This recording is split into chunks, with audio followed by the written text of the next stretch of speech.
గట్టిగా 3 సంవత్సరాలు కళ్ళు మూసుకుంటే చంద్రబాబు ఎగిరిపోతాడు.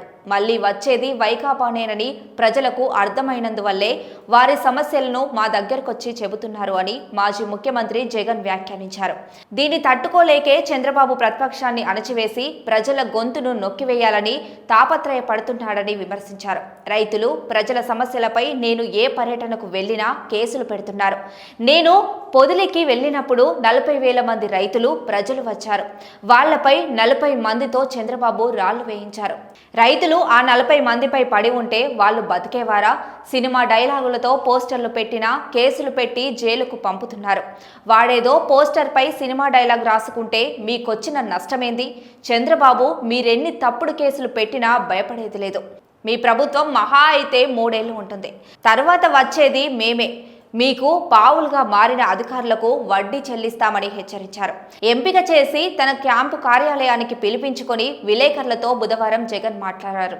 ఈ రోజు దెబ్బతిన్న మా వాళ్ళు రేపు మా ప్రభుత్వం వచ్చాక ప్రతిచర్యకు దిగితే చంద్రబాబు తేదేపా పరిస్థితి ఏంటి?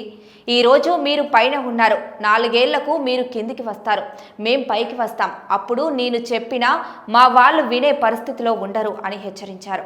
మా హయాంలో పోలీసులు అతి ఉత్తమ పనితీరు, సంస్కరణలతో పీపుల్ ఫ్రెండ్లీ పోలీసింగ్లో తలెత్తుకొని పనిచేసే పరిస్థితి ఉండేది.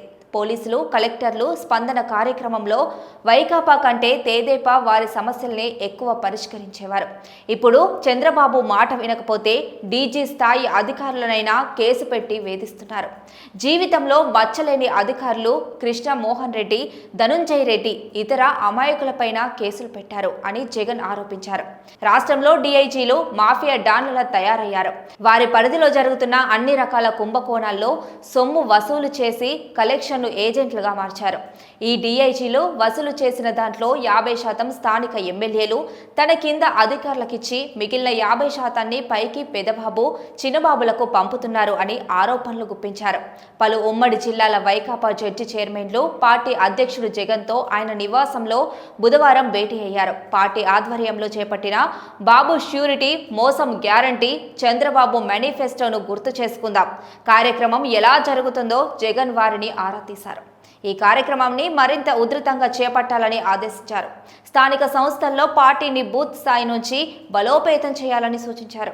ఇటీవల గుడివాడలో జెడ్పీ చైర్మన్ హారికపై జరిగిన దాడిని ఖండిస్తూ ఆమెకు చైర్మన్లు సంఘీభావం తెలిపారని జగన్ కార్యాలయం ఓ ప్రకటనలో వెల్లడించింది.